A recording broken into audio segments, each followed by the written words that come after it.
Country Underground. I'm Sherred, and today I'm joined by probably one of the two iconic artists of country music, Lawrie and Shelley Minson. How are you guys going? How's your muster this year?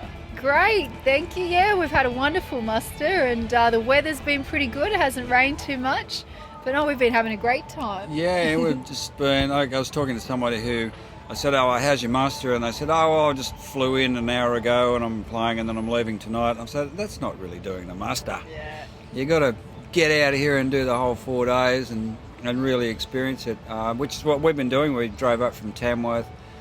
We've done 2 shows over 2 days and just about finished. And we're going to start having a bit of a look around and taking in a bit more music for the rest of the weekend. Yeah. Any artists you guys are keen to see? Well, I'm going to head over to the Fender Jam soon. There's a couple of friends of mine playing over there. I'm also actually on stage with Ross Wilson, so I get to see him up real close. Yeah. I don't know, anything else you've got in mind you want to see? Well, I'd like to see the Bushwhackers. I'm a bit of a Bushwhacker fan from way back, so I'd like to catch one of their gigs. And there's so much to see. It'll be nice to just have tomorrow where we don't have any gigs and that, and we can just relax and chill out and catch up with people and enjoy the music. Yeah. So Shelley, obviously, like, the first thing I think I noticed about you is gorgeous appearance. Oh, thank you. So is it 1960s, 50s icon? Where's your inspiration come from? Well, it is from that time period, actually from like the 40s to the 60s. Okay. And it's most of my dresses that I buy are vintage inspired. I do have a few vintage pieces, but they're getting harder and harder to find. Yeah. But there's so much you can buy now on the internet, and there is certain stores around the place that'll sell vintage inspired clothing. But it's just a fun look. I've been dressing this way for about 5 years now, and I started off just wearing a few pieces that were vintage inspired to now where my whole wardrobe is from that era. And it's funny the reaction you get, because some people think you're going to a fancy dress party. And a man pulled me up today and he said, "Why are you dressed like that?" And I was like, "Oh, well, I like it." But I think he thought I was off to some fancy dress thing. But no, I just find it, and it's a flattering style, I think, for women of all shapes and sizes and ages. And it was just good fun. Yeah, no, it looks great. Oh, thank you. It goes well with your personality, I think. So you released your first song in 2013. That's right. Yeah, I'm only a bit of a newcomer. I've always loved music, especially country music, and I've only just really started singing in the last couple of years. And my first single I released in 2013 was a song that Lawrie and I wrote, dedicated to the 1950s pin-up queen Betty Page. Mm-hmm. And it's called Betty Bang, and we did a little video clip that was played on Country Music Channel. And it's just a fun song. Yeah. What have you been up to since then? Have you got working on any albums or anything like Well, that? yeah, I've just released my debut EP. We've been playing at lots of festivals, mainly rockabilly and nostalgia. We've been playing we played at an Elvis festival in Surfers Paradise last month, but we also played this Easter at the world's largest rockabilly festival in Las Vegas. Really? Called Viva Las Vegas. So that was really good fun, and heaps of gorgeous looking girls dressed amazingly, and vintage cars and lots of rockabilly music. So we had a great time representing Australia, playing at that, and we just did it, the two of us, because we didn't bring the whole band over. But we had a great time at it, and we've just been getting out and about and getting myself out there, and it's been great to be here at the muster as well. Yeah, that's great. How did you meet? Because you're husband and wife. Yeah, that's right. We're actually, Well, it'll be 10 years in a couple of months' time since we first met. And as you can appreciate, Shelley kind of stands out in the crowd, and I was doing a gig and I saw her, but I didn't know who she was, so I had no real way of kind of introducing myself and that type of thing.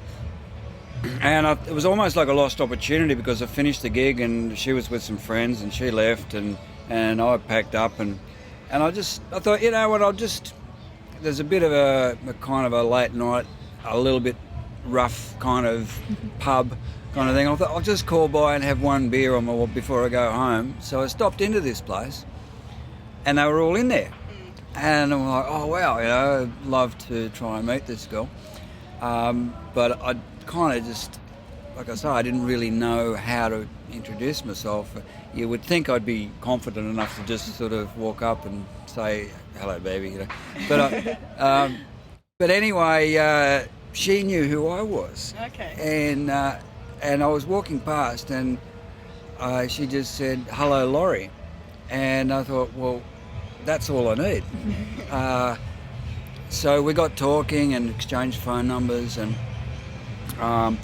we spent quite a bit of time. I kind of thought, this is something that's potentially too good to blow it, So I really wanted to try and take my time and allow us to get to know each other, and not sort of get too pushy about anything, and no expectations of some sort of happy outcome or whatever. But the thing is, after 6 months of getting to know each other, it just became more and more obvious that we really had the potential there to make it something more than just a friendship, So I got her to come up to Tamworth to visit, and there was quite a lot of rum involved, I think, on the night.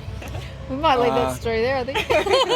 That kind of that's how it sort of evolved, and really it's the best thing that ever happened in my life, and now here we are playing music together. It's just a really great thing to be able to do.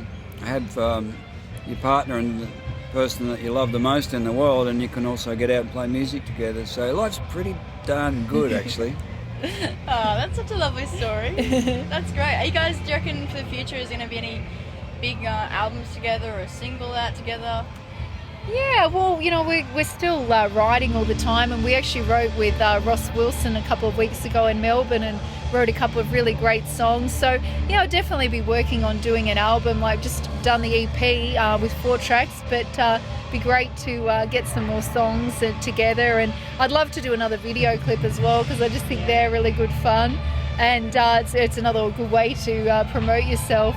But definitely working on some more material. Yeah, we'll get enough songs together and do another clip, I guess, do another video clip. It's getting the great songs is the key. It's something that seems obvious, but a lot of artists perhaps maybe overlook the fact that your whole career, I always say that your songs are the wheels, they're like the vehicle that propels your career. And if you get great songs, they will carry your career for as long as you want to keep performing. But it's so important to have the great songs, and one of the things to do is to write with great songwriters. Don't just trust that somehow your songs are better than everyone else's, but really make sure that the songs are as good as you possibly can, and then get creative people around you to help doing videos and recording, that type of stuff, and always just try and have the best that you can do at the time, and just try and keep that quality of what you do, whether it's how you look or how your albums sound, how it's packaged, how the video presentations, or everything about it, keep that quality, then that's what you become known for. So, it's just stuff I've learned over the years, but great songs, that's where it all starts. Yeah. Where does your kind of writing process come from? Actually, for me, I really started later in my career. A girl called Heather Field contacted me, I was about 30, and I really hadn't written very many songs. And she said, I would like to write with you.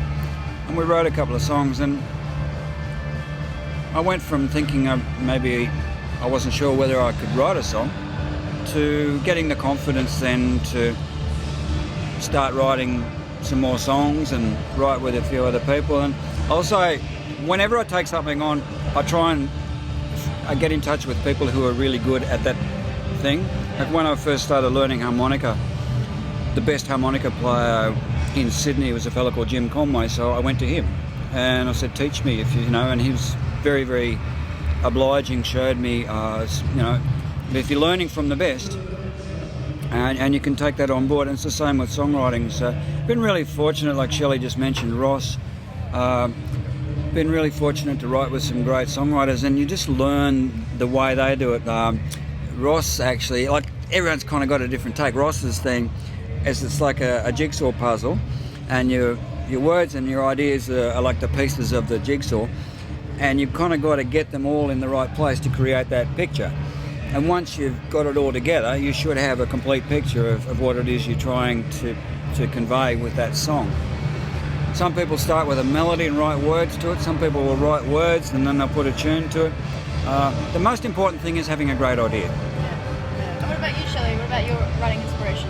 Yeah, well, I'm only a bit of a newcomer to the singing and the writing, and I guess we sort of get a bit of an idea, and we're trying to write songs, I guess, that fit the genre of the rockabilly pin-up scene. We've just written another song called "Pin Me Up, I'm Your Pin-Up Girl," and it's written about the pin-up girls from the 40s and 50s that used to take photos and send them to the guys that were fighting in the wars, and so it's a really cute little song. It's been getting a good reaction, but it was amazing to write with someone like Ross Wilson too, who's written, Eagle Rock and songs like that, and he just sort of, just started writing. Well, actually, he's got a song called Rockabilly Women, and he thought it'd be good to write a song called Rockabilly Man that I could sing, sort of a woman's version. Yeah. And he just sort of like put pen to paper and had basically written the whole song in about 5 minutes. I was like, wow, how do you do that?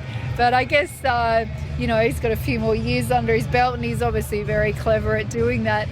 But I guess, you're always looking for inspiration for songs. And the other thing too is, like, you've got quite a good imagination, which is one thing that you need. But it's a way of conveying an idea and painting a bit of a picture, but doing it in a way that's a little bit new and fresh. So you try to avoid, it was romance, and I thought I'd take my chance, and I was like, those sorts of rhymes have been used so many times that if you write something with those rhymes, it just sounds like you really didn't try hard enough. So the challenge with songwriting these days is coming up with a way of saying something, and you might be talking about the same subject, you might be talking about falling in love with someone, but it's finding an interesting and different way to say that. And one of my favourite lines that Shelley has ever come up with is it's a song in I didn't know what I was missing on the new record. And this fella takes off, and she's there, and she says, well, he took off in a cloud of lust. He was sort of after some other girl, Yeah. Well, that's a really clever way of conveying an idea in a way that's never been done before. So these days that's what you have to do when you're writing songs, is finding different ways perhaps to express an idea that's been around a long time. But if you just go for the easy cliche kind of thing, the songs won't stick, So it's actually pretty challenging these days to write better songs, but it's a lot of fun, and if you get it right, you've got something that's going to stick around long after you're gone. They're a wonderful, wonderful thing to just sort of send out there, and it's a great thing when you hear someone else singing one of your songs, something you've written that someone feels motivated enough to learn and sing. It's a really great feeling, and hearing it on the radio for the first time. You can be you always remember, I had an instrumental called Action Jackson on a record I put out with ABC about 1990 or something, and I was driving over the Harbour Bridge in Sydney and I heard it on the radio for the first time, and I was like yahooing out the window, and people must have been thinking, who the hell's this hillbilly, But it was so exciting to hear it for the first time. So there's things like that are really things that you remember, and it sort of makes a career in music an interesting and fun thing to do. Yeah, that's excellent. Great advice too for someone who's starting out. I mean, you're an absolute legend. I mean, working with someone. Oh, thank you. Thanks. Some of the biggest artists, really. Sure. It's amazing. Yeah. No, I've been really fortunate. I played with Lee Kernaghan for 18 years, and played and recorded with Jimmy Barnes and Ross, with James Blundell for a bunch of years. So yeah, it's been really fortunate that all of those people have been really great to work with as well. So It's been a pretty interesting ride, and it ain't over yet. That's great. So when can we catch your EP and where can we get it from?